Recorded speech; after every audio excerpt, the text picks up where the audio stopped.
Senator Menendez. Thank you. Let me salute Senator Cardin for his leadership. I'm also thrilled to be joining again with Senator McCain and Senator Graham and some of my Republican colleagues in efforts in our international order issues, as well as the rest of my colleagues here today who join us together. As Russia continues its flagrant sabotage and subversion efforts across the world, this is a significant step forward and sends an unequivocal message to President Putin.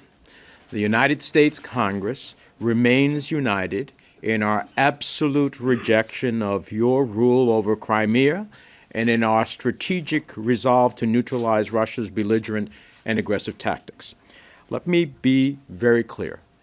We cannot underestimate the tradecraft of seasoned operatives like Vladimir Putin. And we certainly cannot be naive enough to praise them for perceived strength and conflate it with the ruthless abuse of power. There is a difference between thuggery and strength. And this bill makes it crystal clear that the United States will not stand idly by and tolerate dictatorial actions, annexation, or interventionism. I remind my colleagues that Putin is no friend to the United States. His brand of leadership is to be condemned in no uncertain terms and should be responded by all. We crafted this bipartisan legislation to form a broad policy framework that combines new ways to proactively support our allies, to bolster democratic institutions across Europe, and also expand and strengthen aggressive Russian sanctions across Russian individuals and entities that contribute to Russia's financial ability to conduct its belligerent campaigns. This legislation also largely incorporates the Stand for Ukraine Act legislation that I introduced late last Congress to reaffirm the United States stands with an independent Ukraine, respects its sovereignty and territorial control.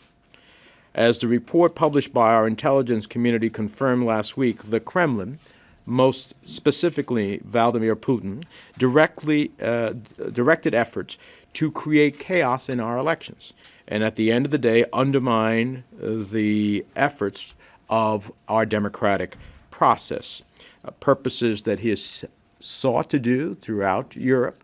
In my travels in Eastern Europe, I've heard from the leaders of those countries about the enormous efforts of the Russians to both undermine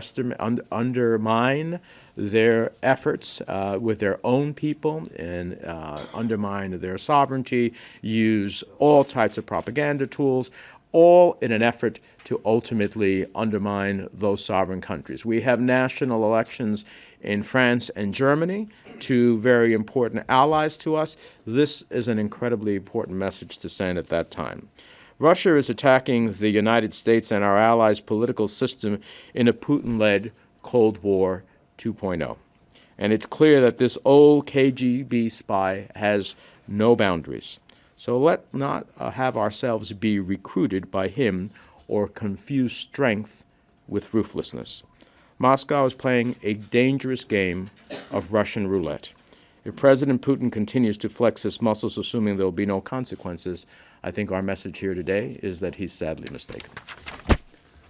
Let me just say, there's only a handful of peaceful diplomacy tools that you can use to get a country that has violated the international order to seek to bring them back to the international order. So those are international opinion to the extent that a country is really sufficiently moved by that. We don't think we see that with Mr. Putin. They are the use of your aid or trade to induce a country to act a certain way. That's not really the case here. Or they are the denial of aid or trade or financial transactions, since we are the financial capital of the world, as consequences to ultimately get them to deter their views. And that's a global arsenal, but that's your limited arsenal of peaceful diplomacy tools. When you take off sanctions as one of the elements of peaceful diplomacy tools, you've really neutered your arsenal pretty much. And so whether it is the suggestion that somehow sanctions will be lifted against Russia that presently exists, which we seek to enhance, without a commensurate response by Russia to come back to the international order and observe international law, or whether it is to suggest that sanctions is not part of your peaceful diplomacy tools, that is a message to the world that is greatly troubling. Because it goes beyond Russia. It goes to how do you ultimately seek to preserve the international order that we created after World War II and has largely served the world pretty well in terms of preserving peace and prosperity in the world.